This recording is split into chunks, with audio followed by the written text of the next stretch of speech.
Hello, guys, and welcome into the C Team Pod. I'm joined alongside Marcus from the Goat Talk with Marcus podcast. Marcus, how are you doing, my friend?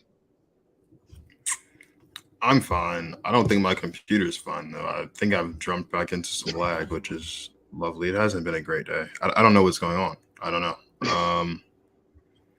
I'm gonna It's assume. I'm gonna assume with it's the par it's laughter par being for the on course. time that it's not. I don't know Yeah, what's it's happening though.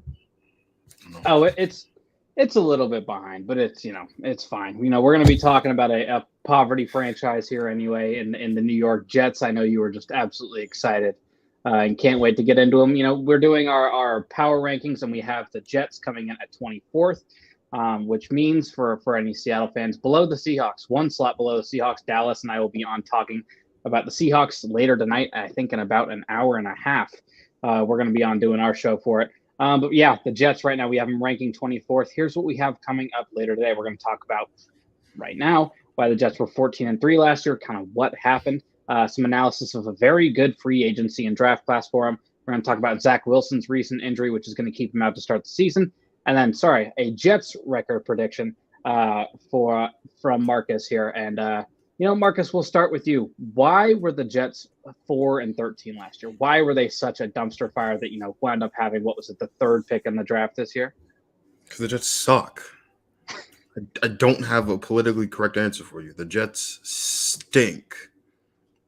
Offense, defense, special teams, coaching. The Jets are a dumpster organization, and they had 4 wins last season, and they should have had less, but the Titans didn't come to play 1 week, and I think they got the best of some other good team.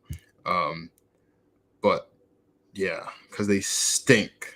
They shouldn't be in the NFL. They should be playing in NCAA or something. I don't know. The CFL, maybe XFL, USFL, whatever. I don't know, but they suck. That's not the answer you were looking for. But that's the answer I got for you. The Jets stink. They absolutely stink. Yeah, they were really bad at pretty much, I don't know, every position last year. I mean, you look, Zach Wilson as a rookie, he didn't step in and he wasn't, super great. He had some good games, had some bad games. The second good team you were talking about them beating, it was the Bengals that they wound up beating in Week 8 last year. They beat the Titans.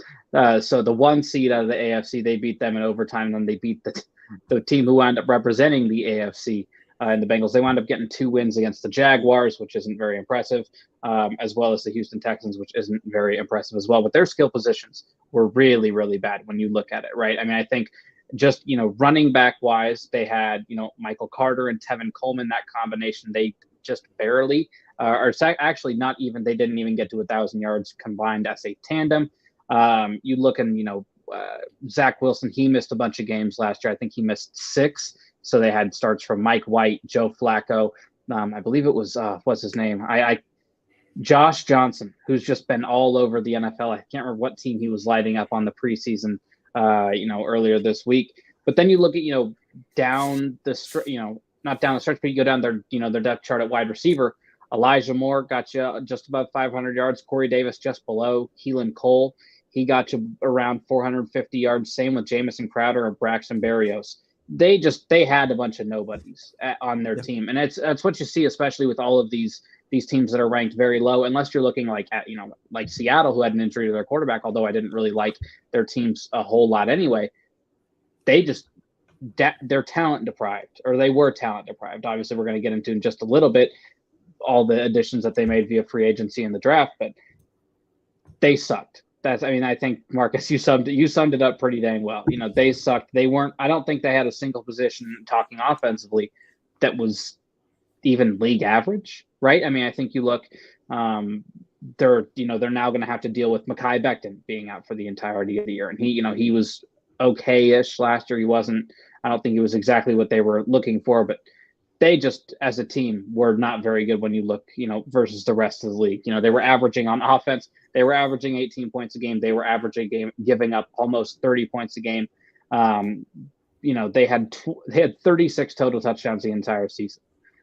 That's almost to a game. It's not even to a game. It's just below to a game. It's a pathetic offense. It really is. And I think obviously with Zach Wilson missing time, they are going to take I think it's fair to say that it's very real that we're going to be looking at that exact same offense again this year, even with the upgrades, at skill positions.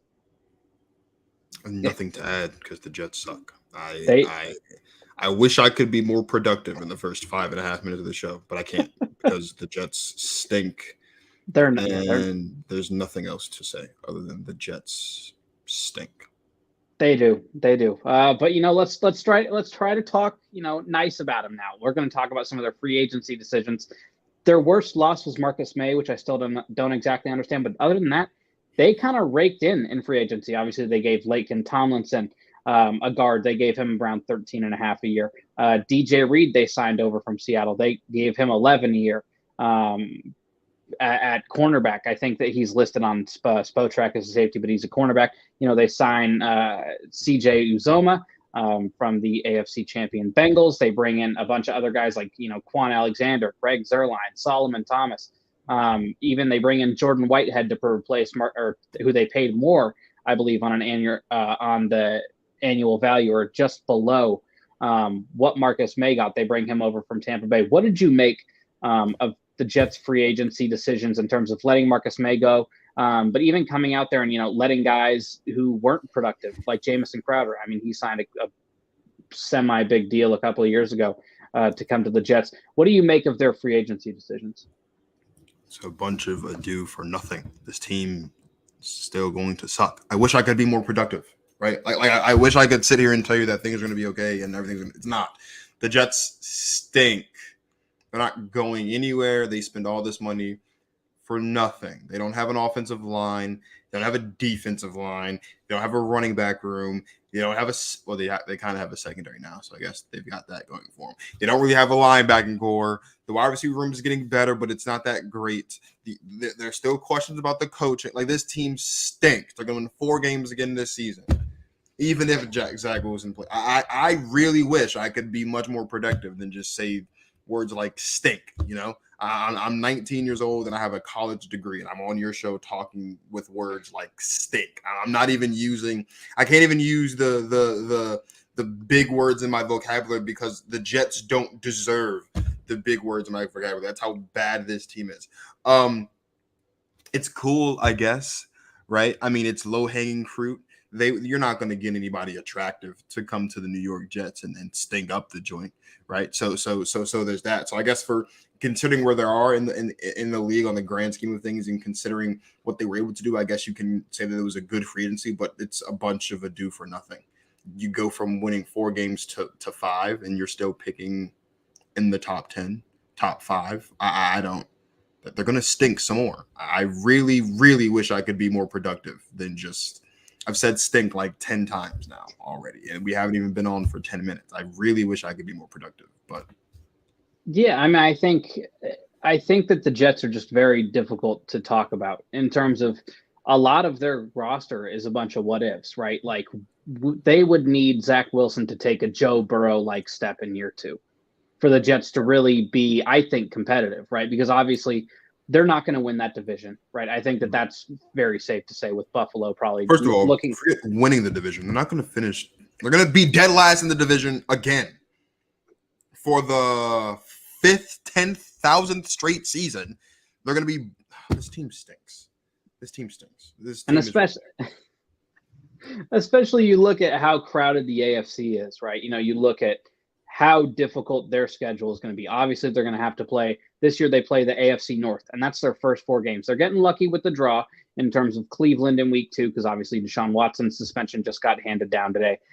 They get to play a Miami team early. They get to play a Baltimore team early. They get Green Bay in week 6. I think that one's going to be. These are all losses. They're all losses. These are all losses. You lose to the Cleveland Browns with Jacoby Brissett at start, like quarterback. It is losses. I think losses, and more losses. I think their biggest, just mapping out their schedule early, their most winnable game early is probably week 8, and that's against New England. And that's just depending on how you feel about Mac Jones. And again, we don't even know when Zach Wilson's going to be back, because if he's not back, they're not winning that game either. Let's switch a little bit to the draft. You and me, me and Dallas, we were live for the draft, right? So we got to see the basically perfect first round right, from the New York Jets. Obviously, they get Sauce Gardner at 4. They wind up getting, Garrett Wilson there at 10. And then I think they traded back into the first round and were able to get Jermaine Johnson, the defensive end, out of, I believe, Florida State. So they wound up having 3 first-round picks. They wound up getting Breece Hall in the second round. Those top 4 are that's their. They only had picks in the first 4 rounds, but those top 4 picks that's kind of the meat of their draft. What did you think of their draft? I mean, look, when you've got 3 picks in the first round, they better be good. So, I mean, or you got some serious explaining to do. But yeah, I mean, they did perfect. I think when you can snag 2 guys who are at the top of their position in Garrett Wilson and Sauce Gardner, then come back and get back into the first round and get Jermaine Johnson, who is right up there, not just as far as at his position, but just on that side of the ball altogether, right? It's a win. Unfortunately, they're still going to suck. I don't know. I can't pull a silver lining for this team because this team is still ungodly bad. Like it's not even funny how bad this team is going to be for the next few years. We're not even just this season, but no, the draft was good. The Sauce Gardner pick is fantastic. Obviously, when you're talking about, getting a guy to build around your defense, it's nice to have that in the secondary, right? You have a guy now in Garrett Wilson that hopefully if Zach Wilson can stay healthy, which apparently over the past couple seasons, or at least so far through the first 2 years, he has not been able to do. But if he gets past the injury bug and can stay healthy, that I think would be one of the more exciting 1-2 punches at the quarterback wide receiver position, as far as the Wilson to Wilson connection. When you add on to the fact that you now have Jermaine Johnson, you've got 2 guys now, 2 young guys defensively that could be game changers in Sauce Gardner and Jermaine Johnson. The issue, though, becomes health overall and also consistency. And are they going to be consistently good or consistently bad? And for the first 3 to 4 years of these gentlemen's career, the Jets are going to be consistently bad.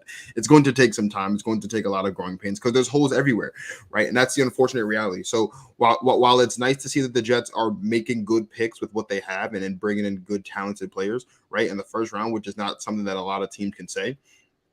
On the flip side of that, you have to look at it and say, well, these are really good players, but there's holes everywhere. And these players, as great as they are and as great as they may be on this next level in the National Football League, and we'll see for all 3 of these guys, obviously, for the first time this season, what they look like for a full 17. There's just too many holes to really see if a difference is if these 3 guys individually can make a difference.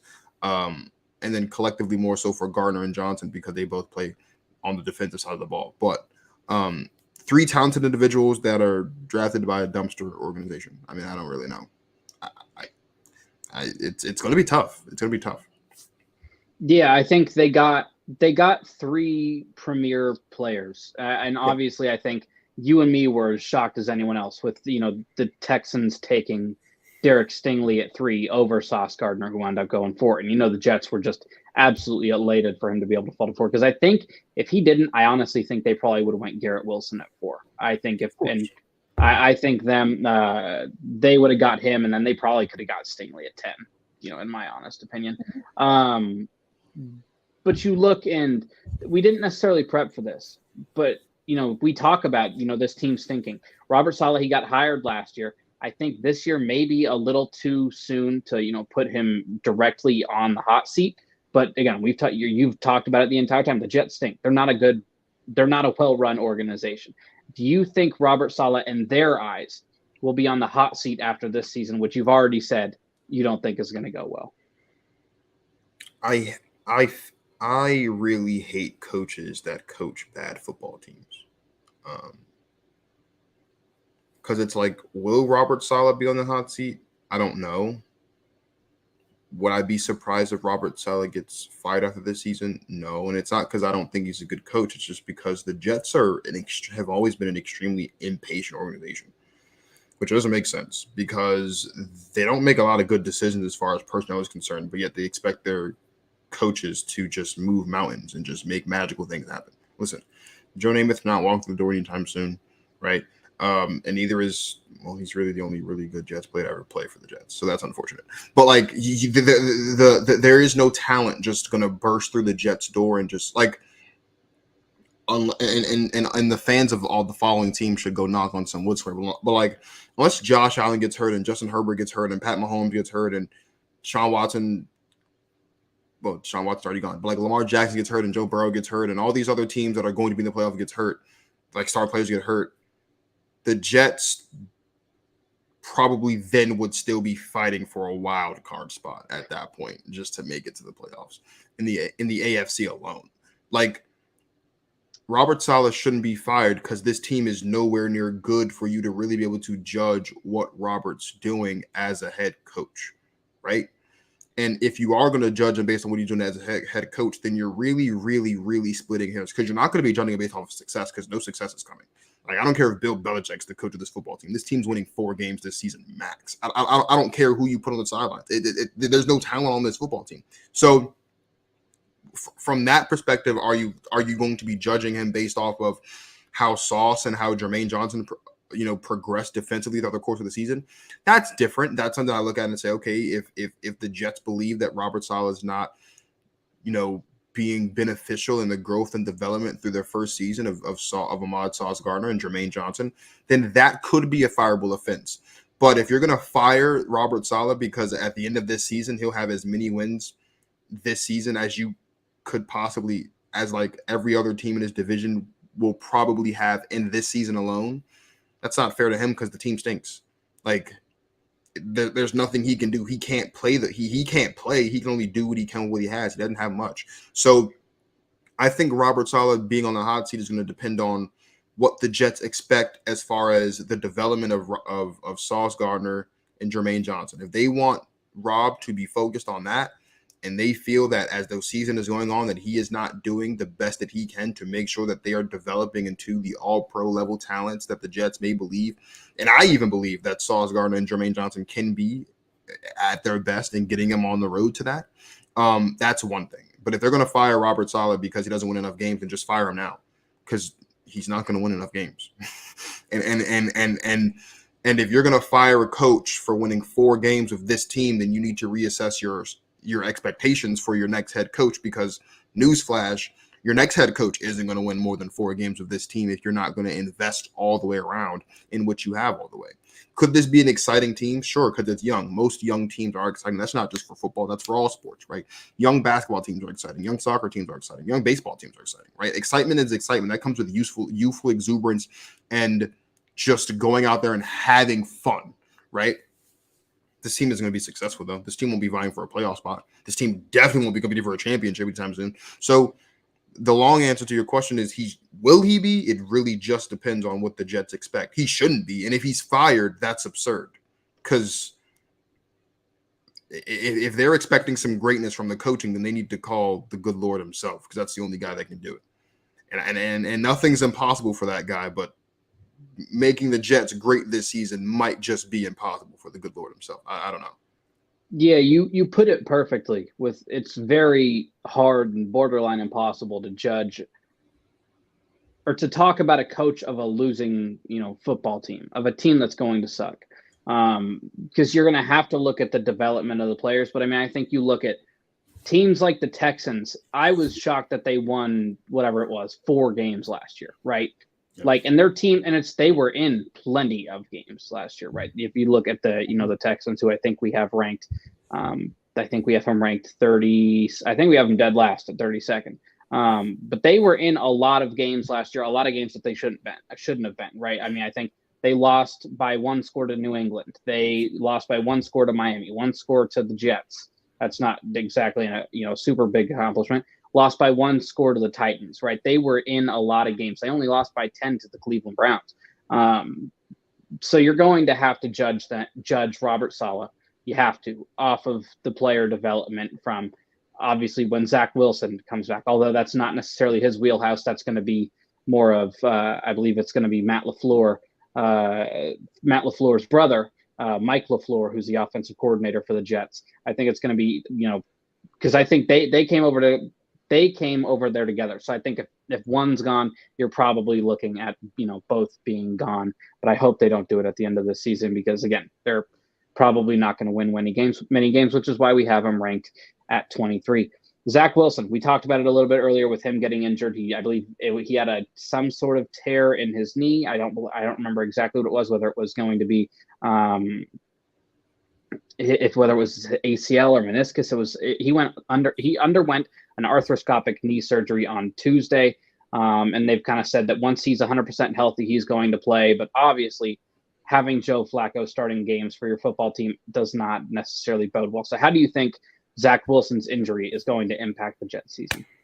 This is a team that can go from winning at most 6 games to winning at most 4. I really don't know. This team's going to suck either way. This means nothing. This is not. And also, he could start week 1. I think we are still far enough away where if the surgery was as good as they think it is, and if Zach gets back to 100% quickly without rushing himself, then he could start week 1. The issue isn't the injury. The issue is there's a chance Joe Flacco might actually get this team to win more games this season. Maybe. Because Zach Wilson wasn't looking that good in that preseason game. And I think the reason why we've overlooked that is because he got hurt. But if Zach Wilson doesn't get hurt, we're talking about Zach Wilson not looking good headed into year 2. And that's not a good look for Zach when Mac Jones has already been in the playoffs out of that quarterback class, right? Trey Lance, despite it being the preseason, did look good. Fantastic even against our Packers in that preseason game out there in the Bay.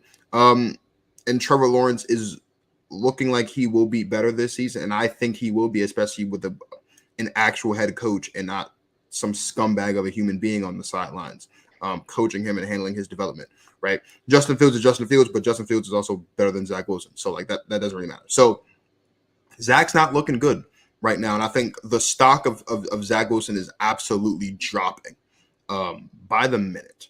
So Zach Wilson's injury, I guess, impacts the Jets not so much in a win-loss way, but in a way of that. I mean, I hate that this is the world we live in, but I mean, if Zach Wilson struggles again this season, they'll say, "Oh well, he had the lingering knee injury," which is a massive cop-out.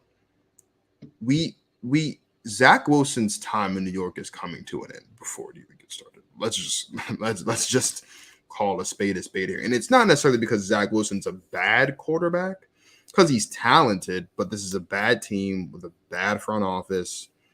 And he hasn't done that well in his very short time.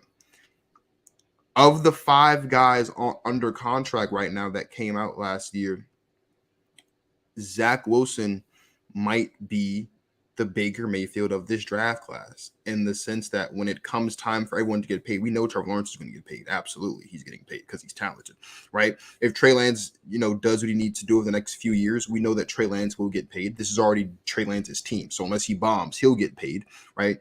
Mac Jones is already a playoff quarterback, and he did so in his first season, so we know Mac Jones is also going to get paid as well, right? Justin Fields, I think, is a question mark, and I think Justin Fields getting paid would depend more so on whether or not Justin Fields sees a future in Chicago, more so than Chicago sees a future in Justin Fields. Either way, though, I do think whether it's Chicago or somewhere else, someone is going to pay Justin Fields, I think, right? Even if he does get, like, the Mitchell Trubisky treatment, or maybe the Jameis Winston treatment, for a much looser comparison. Zach Wilson is probably not going to get paid unless he turns around, stays healthy, and plays consistently good football. Last season, he didn't play good football, as you alluded to earlier in the show, right? This season, gets hurt. He will be playing the full season, so he'll have, or roughly the full season, so he'll have a chance to prove people wrong. And even though I've sat here and I've crapped on this team did get better. This team did bring in more offensive weapons, right? We didn't mention, it wasn't a first rounder, but we did mention, or we didn't, they did bring in Breece Hall in the draft as well, right? So he's got a running back, a talented running back. The offensive line is going to take a step back, obviously, because Mekhi Becton's not there, right? But you did improve the wide receiver room. You did bring in CJ Uzomah, who's a decent wide receiver, or a decent tight end, but is more there for veteran leadership purposes than actual on-field production. But he's a good tight end that I do expect Wilson to lean on a bit, because Wilson's young and he's a big body, and that's just kind of what young quarterbacks do. But I mean, from a win-loss perspective, it probably doesn't affect him that much, because a bad team is going to be bad regardless. And they weren't going to win many games anyway. But from a long-term perspective, as far as what Zach Wilson's future holds, Zach Wilson's going to have to make up a lot of ground this season for what he did last season. And also because while this team isn't good they do seem to be trying to move in the right direction. Yeah, I think Zach Wilson's injury impacts way more than just himself. I think that it impacts the development of, all the young receivers that they have in that receiving core, right? I mean, they still have guys, like Elijah Moore, and they have guys like Elijah Moore, and then obviously they have Garrett Wilson, who they drafted this year. It's going to impact his chemistry with them, right? Because he's not going to be on the field very much. It's going to be Joe Flacco who's on the field for at least, I'm assuming, the first 3 or 4 weeks of the season. I'm just going to say that. Sure. If you look at how bad he was last year, because you were talking about it, he played 13 games, he passed for 2,300 yards. Here's when it really gets kind of ugly. He had his lowest completion percentage at 55.6%.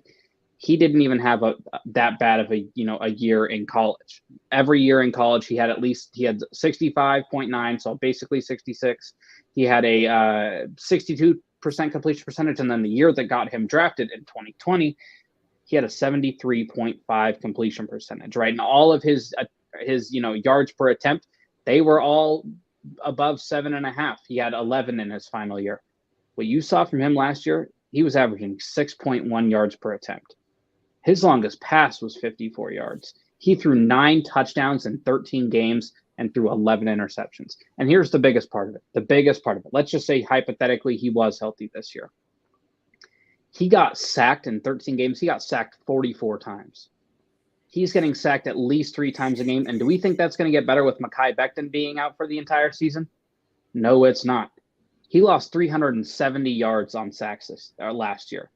That's incredible. I think what you were saying about maybe it's a little premature for Zach Wilson, his time in New York, to be ending, but like the clock is going to start ticking soon. Well, I mean, after this season, he's got 3 years left on the deal. I think 2 or 3 years. It's 2 years for sure, and a 5th-year option, right? Yeah.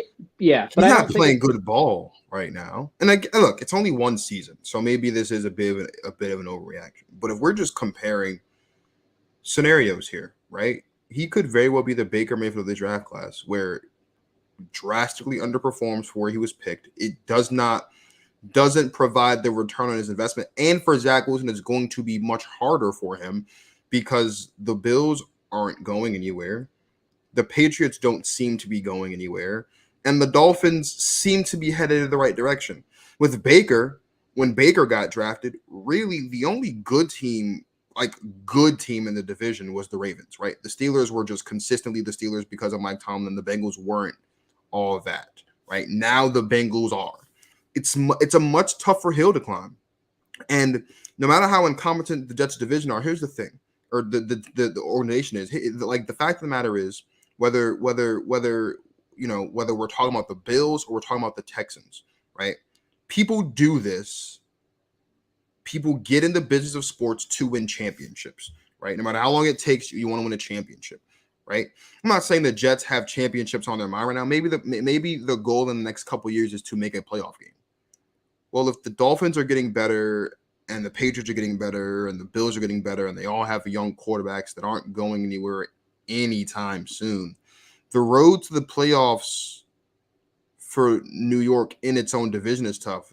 Then when you factor in Lamar Jackson and Joe Burrow, who are also in the conference, who are young, when you factor in Deshaun Watson, who is still technically young, right? When you factor in Pat Mahomes and Justin Herbert, who's young, that's 8 teams right there that are going to be in the hunt as long as nothing crazy happens for playoff spots. It's not looking good for the Jets. They're going to have to figure something out. Zach Wilson might not get his 5th-year option. That's I know it's a long time from now, and there's probably Jets fans are like, you're crazy. But if you really think about it, 13 games, 9 touchdowns, 11 interceptions, completed less than 60% of his passes, got sacked 44 times. Joe Burrow played every game last season, and he got sacked 54 times. So Zach Wilson played 4 less games than Joe Burrow. And really, he got taken out of some games. So let's say really he played like 6 less games than Joe Burrow because he didn't play all 12 games full all the way through. 6 less games roughly than Joe Burrow, and he got sacked 10 less times. It's not good. It's not good at all. And he's not efficient. He's not a good playmaker, and he turns the ball over. if this continues, we could see Zach Wilson be the Baker Mayfield of the draft class and not get his 5th-year option picked up when it comes time. I think who the perfect comp for this would have been? You said the Baker Mayfield of the draft. Yeah. Sam Darnold. Yeah, well, don't disrespect Sam Darnold. Sam Darnold just didn't get a fair shot, and you had ghosts and stuff. You're not a Sam Darnold apologist, are you? I'm not a Sam Darnold apologist. I am a quarterbacks being put in bad scenarios apologist, but also like Sam Darnold played good ball last season before everything kind of fell apart in Carolina. You know what I mean? Like he played 3 weeks of good ball. Yeah, and then everyone got hurt. They were 3-0 in those 3 weeks, right? So but for the rest, especially for Carolina, like that's just what happens. Like you're sitting there, like Christian McCaffrey is going to get hurt. That's how every season is going to go from here on out. You have to bank on him missing games. DJ Moore played all 17 games. Robbie Anderson played all 17 games. Those are your number 2 wide receivers. Hell, Chuba Hubbard, he played all 17 games.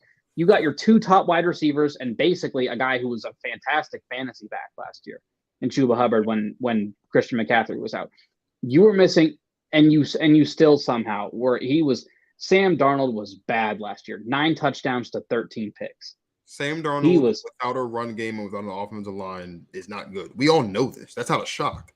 Sam Darnold with a running game and a decent offensive line is 3-0 in his career and plays good football, completes roughly 70% of his passes, and throws more touchdowns and interceptions, and throws almost, I think if you add the numbers up, like almost 1,000. He had almost 1,000 yards in 3 games, I think, the last season, if my memory serves. All I'm saying is Sam Darnold is obviously not as athletically and physically gifted as Zach Wilson, sure. But the reason why I picked Baker Mayfield is because of the physical and athletic talents that Zach Wilson has. And also because I can foresee a scenario where Zach Wilson does get better and Zach Wilson doesn't get hurt as much and does give his all to this organization. And this organization just says, you know what, screw you. It's possible. And if it happens, he won't get paid. He's not by the Jets. But honestly, why would you want to get paid by the New York Jets? They suck. Yeah, you know what? I'm very happy that whatever had to happen 2 years ago for the Jaguars to slide into that number 1 draft slot. I wouldn't want to be paid by the Jaguars either, but I for sure would not want to be held hostage with 3 franchise tags by the New York Jets. Yeah, I would not want almost a guaranteed 8 years of contract with the New York Jets. So shout out Trevor Lawrence. Trevor Lawrence, he's going to be fantastic. Mm-hmm. We've reached that part of the show where you finally get to put a number on how bad the Jets are going to suck. I'm going to read through their schedule really quick. They did not get an easy draw. Obviously, they have to play the Bills twice. But their season starts out. They go home versus Baltimore. Loss. At Cleveland. Loss. Home versus Cincinnati. Loss. At Pittsburgh. Loss. Home versus Miami. L. At Green Bay. Fat L. Let's be serious here. Let's be serious. At Denver. Loss. At home versus New England. I'll give them that one. Then they face Buffalo before their bye week. You already said that's a loss. At New England, I'm assuming you're just going to have them split. Yeah. All right. So sweet. So they got, 1 win so far this year. Yep. Then they face Chicago at home. That's a dub because I think Chicago is going to be one of the worst teams in football this season. There we go. 2 wins. We already discussed the Vikings. I'm going to assume you're going to have the Vikings beating them. Of course. At Buffalo, where they're going to go for the sweep. Then here's their last 4 games of the season. This is where they can rack up some sneaky wins here. They get at home versus Detroit, at home versus Jacksonville, at Seattle, and at Miami. The only win there I see them getting is Seattle, honestly. Really? You don't have them beating Jacksonville? No, Jacksonville's going to be a good team. I think if there's one team that can go worst to first in the AFC and no one sees it coming in the AFC in their division, it's the Jacksonville Jaguars. But that's not a compliment to the Jaguars. No, it is. It is because I think the Colts are a dark horse Super Bowl contender and the Titans have taken a step back, obviously, right? The Jaguars have enough friendly games on their schedule, right? They have the entire NFC East, right? I think they get 2 wins in that division against Washington, against New York, right? And I think that they will do just enough in their division, possibly. I could see the Jaguars, honestly, going 4-2 in the division, taking both games against Houston and maybe splitting one with Indianapolis and Tennessee each, which that right there gives them 6 wins, right? Now, it would take, obviously, the Colts to kind of collapse a bit, and also the Titans a little bit, too, to really, really take a step back. But I do think that the Jaguars are going to be a sneaky good team this season because they got a competent head coach. And even though we clown them about paying Evan Ingram and paying Christian Kirk, the fact of the matter is Trevor Lawrence has weapons now. Wide receiver talent, a tight end talent. The offensive line got better when they brought in Brendan Scherf, right? Travis Etienne Jr., who didn't play at all last season with a foot injury, is expected to play this season. And James Robinson is also going to be there as well. Right, he is hurt right now, and Doug Peterson did say, I think earlier today, that they're not going to rush him back. But if he plays and Travis Etienne Jr. plays, then you got a 2-headed march in the backfield that I think is decent. The only issue then becomes, can the defense hold up their end of the bargain? That's my one concern with the Jaguars. But offensively, given what they have, I do think the Jaguars can still. I think they can beat the teams they're supposed to beat. It's hard to say that for a bad team. I do think they can beat the teams they're supposed to beat and hold their own against some mediocre teams and shock a couple mediocre teams. But if I'm being realistic, though, same thing for the Lions. Like, I don't see the Jets beating the Lions. So I'll be honest. Like, I have them, 3-14.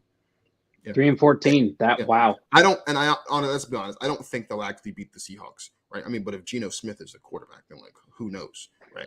But I'm hoping I don't think they'll beat the Seahawks. I do think, though, that there could be maybe one game in there that the Jets have that maybe that they win that they're not supposed to win. So 3-14. All right, 3-14. That's a you've had a good time. I remember just our messages before this one. You were very not upset. I was mildly offended that you would ask me to come on and talk about the New York Jets, but I mean, I was gonna ask Squabo, but Squabo his Jets. Yeah, make Squabo suffer. I know. I wanted to, but he's busy, and I got to knock these out. I have, what is that now? I have 23. No, sorry, I have 23 more to do. Before. Welcome to my world, pal. I'm wrapping up my series tomorrow. Drops on the Rams. I have a lot. I still have. I'll read you the rest of my list off the air, and I'll of course get you on for when we're talking about the Packers, because we actually on yours, we actually had a pretty big disagreement about the Packers. I actually don't remember what that disagreement was. I said that they're Super Bowl contenders. Oh yeah, no, they aren't, because they're not. So we'll save that for the Packers episode. Sure. Which hopefully, because again, I'm going to knock out. I think again, Dallas and I should be going live at around 5:30, 5:45 ish, talking about the Seahawks. Their preseason game will be going on at the same time, so we'll talk a little bit about that as it's going. But I'm going to try to knock out a couple more, tonight, and a bunch for sure tomorrow, so that and Saturday and Sunday. So hopefully, I'm hoping that I somehow find a way to get all of these episodes done before my classes start on Monday. Not likely, but possible. As long as I keep them shorter-ish, I think I should be fine. But Marcus, it's been a pleasure having you on as always. Please let people know where they can find you. It's a pleasure to come on, and even though it is the New York Jets, it's a pleasure to be invited on the show. You guys can find me on Instagram, Twitter, TikTok at GTP Marcus, on Facebook. You can search my name, Dwayne Marcus, or you can search the show's name, Go Talk with Marcus. You'll find us either way. YouTube, Spotify, Apple Podcasts, iHeartRadio is where you can find the show. Like, subscribe, click notification bells so you don't miss any new episodes. I did my 32 episode off-season series already. It concludes on Friday tomorrow with the champs. I went in draft order because power rankings is just too much for my little brain to handle. So draft order is real simple because it's already in order for me. So yeah, and all the episodes live in a playlist. You don't have to go searching for them on the channel. You can just click on the playlist button, scroll down to where you see 2022 NFL off-season series. And then there's 4 more episodes coming out before the season starts. One episode I rank offense and defenses. One episode I'm going to rank Super Bowl contenders and dark horses. One episode will be players and coaches that are under pressure. So 2 separate lists for that. And then the final episode before my final season preview episode is going to be me predicting the playoff picture and all of the year-end awards. And I'll have a guest on for each of those shows, and we'll kind of compare our lists and go back and forth, and go wherever the wind takes us. So yeah, it's always a pleasure to be on the show, man. I say always, of course. This is like the second time, I think. Hey, both two for two. All two of them, yeah. batting a thousand. Again, thank you. Again, thank you for coming on and kind of saving my bacon here today. Hey, I can't wait to have you on for the Packers one. We're gonna butt heads on that one. I bet, but the Packers are contenders. So, they are. They are. Hey, yes, they are. Hey, you can try to like put it in your head that like, just no, to, like, it's not jinx even. them. No, it's not just even like not jinx them. Jinx thing. It's like they're not there yet. They are. Hey, they are. Hey, because again, we're going to talk about those rookie wide receivers that we talked about. We're going to talk about Romeo Dubs. Again, hopefully we'll be able to do that on. We'll talk about schedule Saturday, Sunday. Hopefully something around there. But again, thank you for coming on, and thank you guys for tuning into the C Team Pod. And we will see you next time.